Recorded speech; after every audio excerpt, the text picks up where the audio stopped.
Hello प्यारे बच्चों। आज हम पाठ 10 क्या ऐसा नहीं हो सकता के अभ्यास प्रश्न करेंगे। उसमें शब्दार्थ, सही विकल्प, रिक्त स्थान, एक या दो वाक्यों में उत्तर लिखिए। 4 से 5 वाक्यों में उत्तर सोचिए और बताइए। अनुमान और कल्पना, भाषा की बात में शुद्ध उच्चारण, सही वर्तनी, बहुवचन, मुहावरे और लोकोक्तियाँ, अर्थ और वाक्य, सकर्मक अकर्मक, प्रयोजना कार्य आदि करेंगे। पाठ 10 क्या ऐसा नहीं हो सकता। अभ्यास शब्दार्थ। निहारना, निहारना का अर्थ होता है देखना। व्यवस्था, व्यवस्था का अर्थ होता है प्रबंध। निर्निमेष का अर्थ होता है अपलक एकटक दृष्टि, बिना पलक झपकाए देखना। गुंजाइश का मतलब होता है संभावना। अभाव का मतलब होता है कमी। तो ये हमारे शब्दार्थ थे। अब हम सही विकल्प चुनकर लिखेंगे। प्रश्न 1 का सही विकल्प चुनकर लिखिए। नहाने के बाद मुझे देना होगा। क्या देना होगा? पहला है नाश्ता, दूसरा है आराम, तीसरा है टॉवेल, चौथा है पुस्तक। तो हमें क्या देना होगा नहाने के बाद? उत्तर है टॉवेल। ख चादर के अनुसार पसारना चाहिए। चादर के अनुसार क्या पसारना चाहिए? कहावत है। पहला है बाहें, दूसरा है पैर, तीसरा है मुंह, चौथा है जीभ। तो चादर के अनुसार क्या पसारना चाहिए? उत्तर है पैर। ठीक है ना? तो उत्तर आएगा इसका पैर।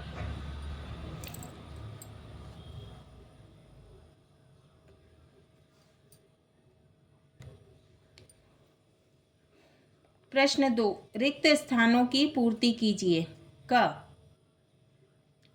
तुम अपने फटे बिस्तर को चादर से ढक देते हो। तो खालिस्तान में आएगा बिस्तर। तुम अपने फटे खालिस्तान में आएगा बिस्तर को चादर से ढक देते हो। ख बिखरी हुई पुस्तकों को खालिस्तान में आएगा करीने से लगा देते हैं।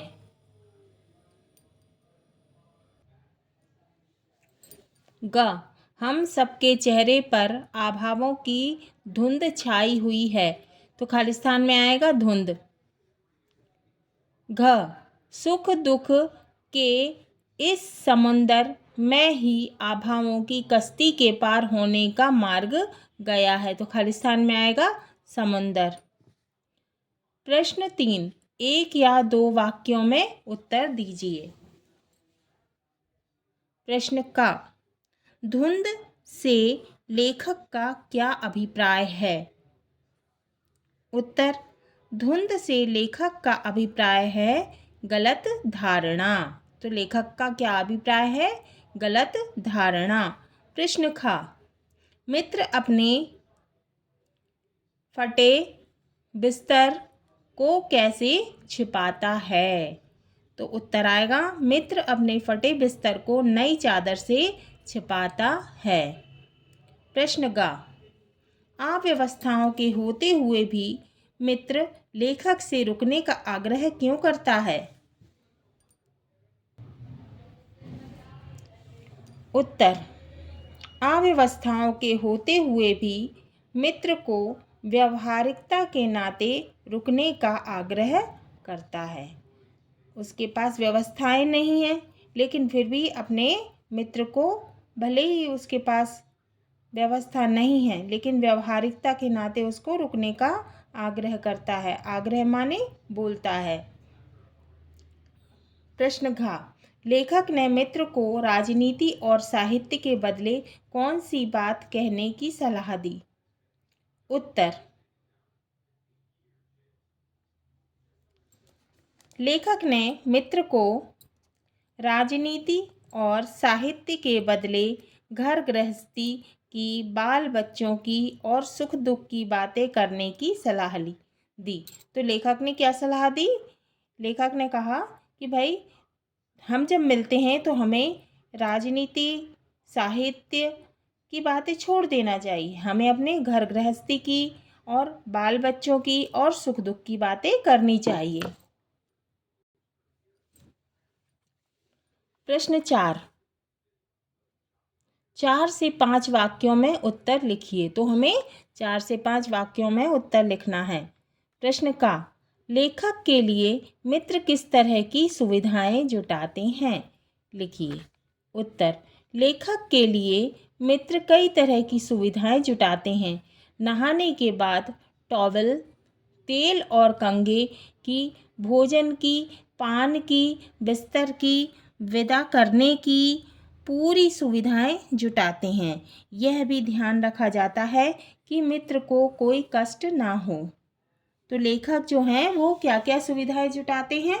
टॉवल, तेल, कंघा, भोजन, पान, बिस्तर आदि की व्यवस्था जुटाते हैं। प्रश्न खा, लेखक को मित्र के चेहरे पर निश्चितता का भाव दिखाई क्यों नहीं देता? उत्तर, मित्र अपने घर गृहस्थी की, खाने कमाने की, दुनियादारी की चिंता में खोया रहता है। इसलिए लेखक को मित्र के चेहरे पर निश्चिंतता का भाव दिखाई नहीं देता। प्रश्न का, लेखक की अपने मित्र से क्या अपेक्षाएं हैं? उत्तर, लेखक की अपने मित्र से यही अपेक्षाएं हैं कि वह व्यर्थ की चिंता ना करे, राजनीति और साहित्य की चर्चा के बजाय अपने घर गृहस्थी, बाल बच्चों और सुख दुख का विशेष ध्यान रखे, औपचारिकता से बचे और यथार्थ में जीने का प्रयास करे। मतलब जो अभी वर्तमान में चल रहा है, जो अभी चल रहा है उसमें जीने का प्रयास करे, औपचारिकता को त्याग दे। प्रश्न घ, लेखक मित्र को किस तरह के व्यवहार की सलाह देता है? कोई 3 बिंदु लिखिए। तो हमको 3 बिंदु लिखना है, 3 बातें लिखना है जो लेखक अपने मित्र को सलाह देता है। उत्तर, लेखक अपने मित्र को औपचारिकता से हटकर सहज, सरल एवं स्वाभाविक जीवन जीने की सलाह देता है। वह कृत्रिम जीवन शैली से साफ इनकार करता है। इसमें जीवन में सच्चा सुख नहीं मिलता है। यथार्थ के धरातल पर जीने में जो सुख है वह काल्पनिक जीवन में नहीं है। अब प्रश्न 5 सोचिए और बताइए। प्रश्न का, आपके लिए कष्ट उठाकर व्यवस्था जुटाने अपने मित्र को देखकर आपके मन में कैसे विचार उत्पन्न होंगे बताइए। तो हमें बताना है कि आपके लिए कष्ट उठाकर व्यवस्था जुटाने अपने मित्र को देखकर आपके मन में कैसे विचार उत्पन्न होंगे, मतलब आप क्या सोचोगे? तो उत्तर है, हमारे लिए कष्ट उठाकर व्यवस्था जुटाते अपने मित्र को देखकर हमारे मन में यही विचार उत्पन्न होंगे कि हमारे कारण इन्हें कोई कष्ट होना अच्छा नहीं है। जो सुविधा सहज रूप से उपलब्ध है उसी में समायोजन कर लेना सच्ची मानवता एवं मित्रता है। प्रश्न खा, मित्र अपने फटे बिस्तर को चादर से किस लिए क्यों छुपाने का प्रयास करता है? तो हमें बताना है कि मित्र अपने फटे बिस्तर को चादर से किस लिए या क्यों छुपाने का प्रयास करता है। तो उत्तर है, मित्र अपने फटे बिस्तर को चादर से इसलिए छिपाने का प्रयास करता है कि उससे लेखक मित्र को किसी प्रकार की अव्यवस्था एवं असुविधा प्रतीत ना हो, असम्मानजनक ना लगे, निर्धनता का पता ना चले। प्रश्न 6, अनुमान और कल्पना के आधार पर उत्तर दीजिए। तो हमें अनुमान या कल्पना के आधार पर उत्तर देना है। प्रश्न का, मान लीजिए आपके घर अचानक मेहमान आ जाते हैं और आपके माता पिता घर पर नहीं हैं। घर में अनेक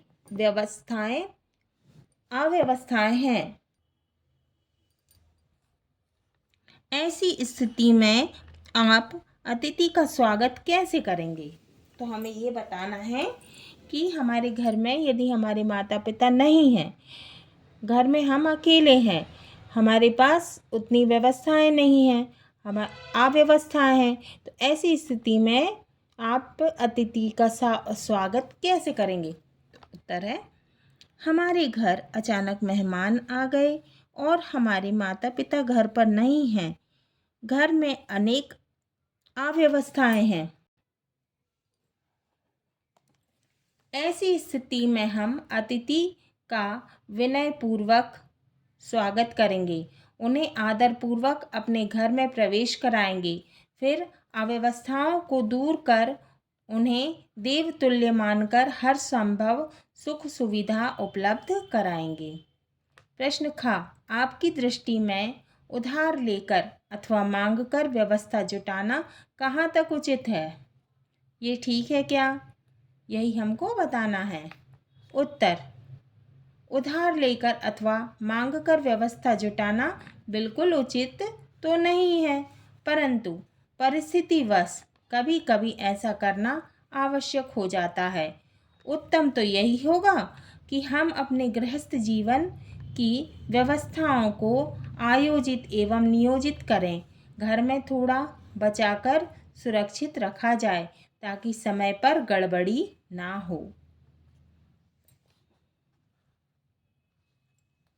प्रश्न ग, किसी के घर जाने पर आप फटे बिस्तर पर ध्यान देंगे या उनके स्नेह को प्राथमिकता देंगे? उत्तर, किसी के घर जाने पर हम फटे बिस्तर का ध्यान देने की बजाय उसके स्नेह को प्राथमिकता देंगे। स्नेह महत्वपूर्ण होता है। बिस्तर अच्छे हैं और मेजबान के मन में स्नेह नहीं है तो सब व्यर्थ हो जाएगा। भाषा की बात। प्रश्न 1, निम्नलिखित प्रश्नों का शुद्ध उच्चारण कीजिए और लिखिए। निम्नलिखित शब्दों का शुद्ध उच्चारण कीजिए और लिखिए। हमको शब्दों का शुद्ध उच्चारण करना है और लिखना है। स्वागत, सा आधा है, वा में आ की मात्रा है, गा में कुछ नहीं है और ता में भी कुछ नहीं है तो होगा स्वागत। व्यवस्था, व आधा है, या में लगा हुआ, व सा आधा है, था में आ की मात्रा, व्यवस्था। दृष्टि, दा में नीचे रा लगा हुआ है, टा में छोटी की मात्रा है और सा षटकोण का आधा है तो ये होगा दृष्टि।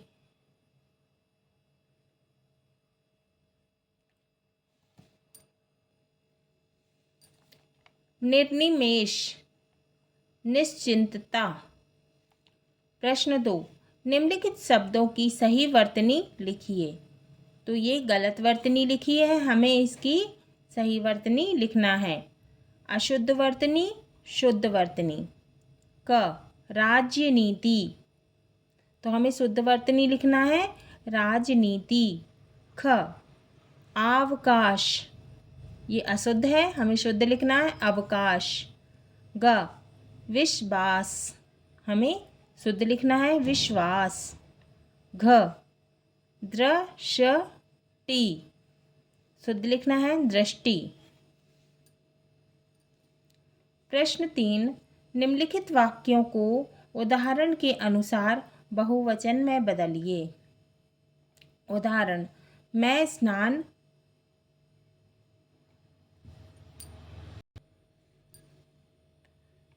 स्नान करता हूँ। बहुवचन होगा हम स्नान करते हैं।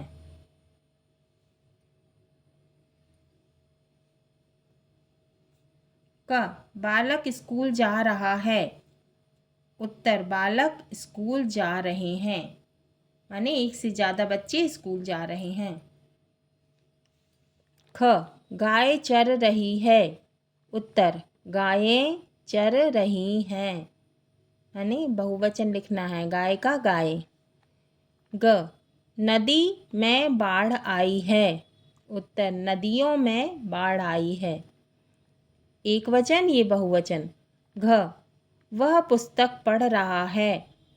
एक है, एक लड़का है वो पुस्तक पढ़ रहा है। और उत्तर, वे पुस्तकें पढ़ रहे हैं, माने एक से ज़्यादा लड़के पुस्तक पढ़ रहे हैं।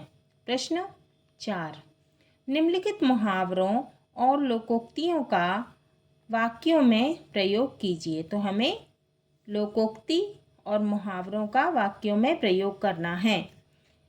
क, पलकों पर बैठाना। इसका अर्थ होगा अत्यधिक आदर सत्कार करना, बहुत अधिक आदर सत्कार करना या आवभगत करना। वाक्य बनेगा हमें अपने अतिथियों को पलकों पर बैठाना चाहिए। ख, कलेजे पर सांप लौटना यानी ईर्ष्या करना। वाक्य राधा ने अपने पड़ोसी सहेली के आधुनिक सुसज्जित भवन को देखा, माने नए तरह के सजाए हुए भवन को देखा तो उसके कलेजे पर सांप लौट गया या लौट गया। ग, आम के आम गुठलियों के दाम यानी दोहरा लाभ होना। वाक्य है कई दूध बेचने वाले दूध में पानी मिलाकर बेचते हैं, उनके लिए तो आम के आम गुठलियों के दाम हैं। घ, कंगाली में आटा गीला यानी मुसीबतें बढ़ना। वाक्य बनेगा रामलाल के घर में पहले से 10 सदस्य हैं, आमदनी की कमी है, कुछ मेहमान और उसके यहाँ आ गए, रामलाल के यहाँ तो कंगाली में आटा गीला हो गया। प्रश्न 5, निम्नलिखित वाक्यों में से अकर्मक और सकर्मक क्रियाएं छांटिए। हमको सकर्मक और अकर्मक क्रिया छांटना है। क, तुम धुंधले कांच को छुपाते हो। ख, मैं तुम्हारे साथ रहता हूँ। ग, तुम क्यों रो रहे हो। घ, कोयल आकाश में उड़ रही है। तो अकर्मक क्रियाएं हैं रो रहे हो, सकर्मक क्रियाएं हैं छिपाते हो, रहता हूँ, उड़ रही है। प्रश्न 6, अपने मित्र को पत्र लिखकर गणतंत्र दिवस की बधाई दीजिए। तो हम पत्र लिखेंगे और गणतंत्र दिवस की बधाई देंगे। प्रिय रवि, दिनांक लिखेंगे यहाँ। हार्दिक स्नेह, मेरा अध्ययन ठीक चल रहा है, तुम्हारा अध्ययन कैसा चल रहा है। तुमने वार्षिक परीक्षा की अच्छी तैयारी कर ली है या नहीं। पत्र या टेलीफोन से जानकारी देना। हमारे विद्यालय में इस वर्ष गणतंत्र दिवस बड़ी धूमधाम से मनाया गया। मैंने स्कूल परेड में भाग लिया था। गणतंत्र दिवस की मंगल वेला में तुम्हें मेरी ओर से हार्दिक बधाई। शेष शुभ। घर पर सबको यथा योग्य प्रणाम कहना। तुम्हारा मित्र। अपना नाम लिखना है। अब हम प्रयोजना कार्य करेंगे। प्रश्न 1, तेते पाँव पसारिए जेती लाबी शोर। कहावत का अर्थ लिखिए। तो हमें इस कहावत का अर्थ लिखना है। उत्तर, उतना ही खर्च कीजिए जितनी आमदनी हो, कोई भी कार्य सीमा में किया जाए तो ही अच्छा लगता है। प्रश्न 2, आप अपने घर आए मेहमान का स्वागत किस प्रकार करेंगे। 5 वाक्यों में लिखिए। तो हमको 5 वाक्य में लिखना है। उत्तर, हम अपने घर आए मेहमानों का निम्न प्रकार से स्वागत करेंगे। पहला, हम सबसे पहले उनका अभिवादन करेंगे, मतलब नमस्ते करेंगे, प्रणाम करेंगे। दूसरा, उन्हें आदरपूर्वक घर में उचित स्थान देंगे, यानी बैठने को कहेंगे।